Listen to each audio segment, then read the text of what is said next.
Shalom Bapak Ibu, kita kembali akan renungkan firman Tuhan dan kita berdoa. Terima kasih Bapak, kami bersuka cita atas hari ini.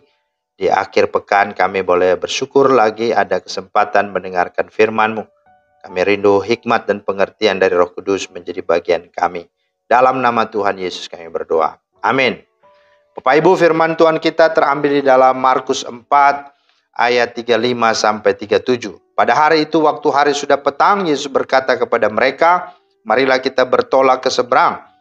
Mereka meninggalkan orang banyak itu lalu bertolak dan membawa Yesus beserta dengan mereka dalam perahu di mana Yesus telah duduk, dan perahu-perahu lain juga menyertai Dia.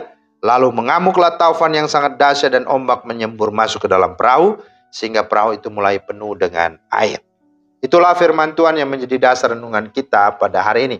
Tema kita adalah supaya murid-murid dan kita tahu. Nah, ayat 1 dalam bacaan ini berkata, pada hari itu waktu hari sudah petang, Yesus berkata kepada mereka, "Mari kita bertolak ke seberang." Nah, pada hari itu berbicara tentang Yesus seharian dari pagi hingga tiba petang mengajar tentang hal kerajaan Allah dengan perumpamaan-perumpamaan ayat 1 sampai 34. Kemudian tibalah hari petang di mana seharusnya Yesus dan murid-muridnya beristirahat, makan dan tidur. Tetapi yang ada malah Yesus menyuruh murid-muridnya mengambil perahu dan pergi menuju ke pulau seberang, yakni ke daerah Gerasa. Karena di sana ada seorang yang kerasukan roh jahat yang harus disembuhkan. Pasal 5. Pertanyaannya, mengapa Yesus tidak beristirahat dan menunda pelayanannya karena hari sudah petang? Kemudian apakah Yesus tahu bahwa nanti di tengah perjalanan akan datang badai topan yang dahsyat yang akan menggoncangkan kapal mereka? Jika jawabannya Yesus tahu, lalu mengapa dia tidak mengurungkan niatnya? Mengapa Yesus tetap melakukannya? Jawabannya adalah supaya murid-muridnya dan supaya kita juga tahu akan 4 hal, yaitu pertama, bahwa bagi Yesus satu jiwa lebih berharga, maka keadaan atau kesulitan bukanlah alasan. Bagi Yesus setiap orang adalah berharga di matanya, termasuk orang Gerasa yang kerasukan roh jahat. Penduduk di Gerasa sudah membuangnya, sudah menganggapnya sampah masyarakat, tidak berguna dan merugikan serta mengganggu. Tetapi berbeda bagi Yesus, bahwa orang Gerasa itu lebih berharga dari apapun juga.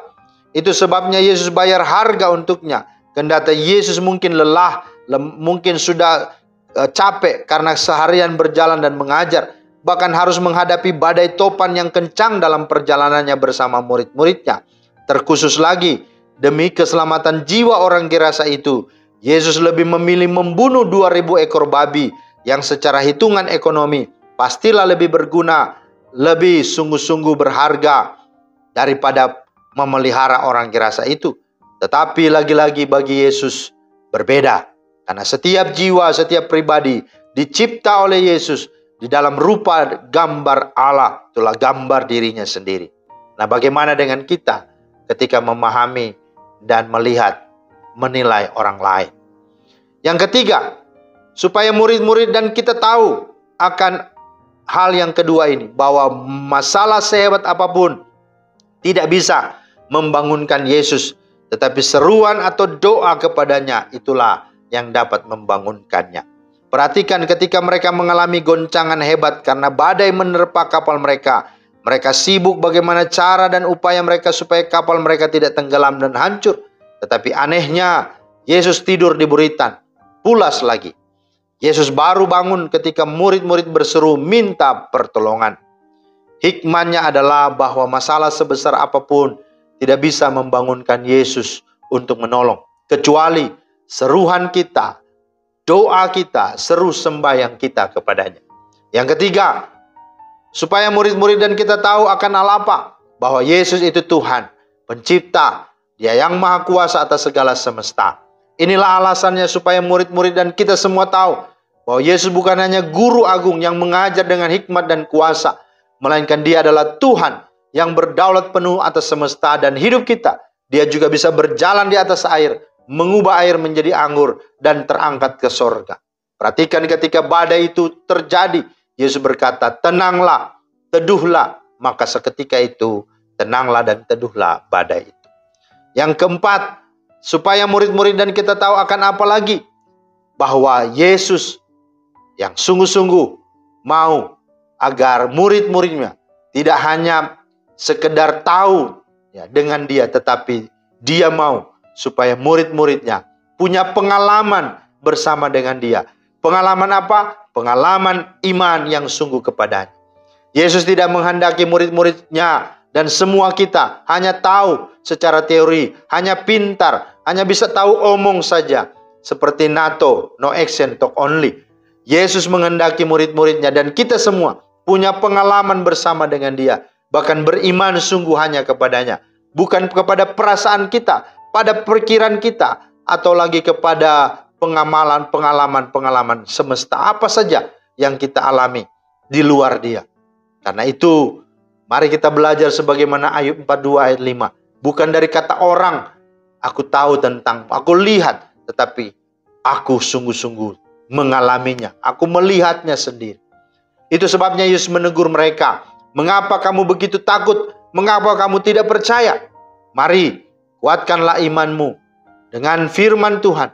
Sebab iman timbul dari pendengaran akan firman. Dan dengan iman itulah kita dapat mengandalkan Tuhan.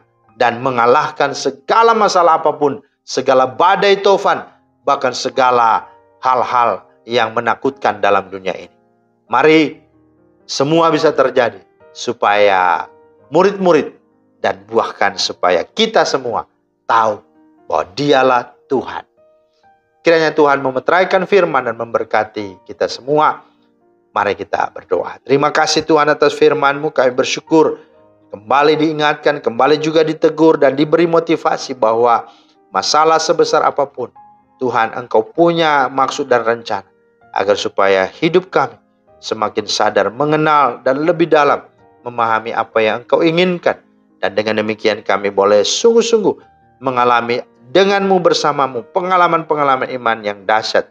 Dan pada akhirnya kami siap untuk diutus, diberkati Tuhan untuk menjadi berkat. Terima kasih Bapa. Tolonglah kami yang lemah ini. Dan berkatilah segenap kehidupan yang Kau percayakan bagi hidup kami. Demi Kristus kami berdoa. Amin. Demikianlah firman Tuhan pada akhir pekan ini. Kami bersyukur dan kami berdoa supaya Tuhan kiranya menolong dan memberkati Bapak Ibu sekalian. Selamat beraktivitas, selamat berakhir pekan. Tuhan memberkati. Shalom.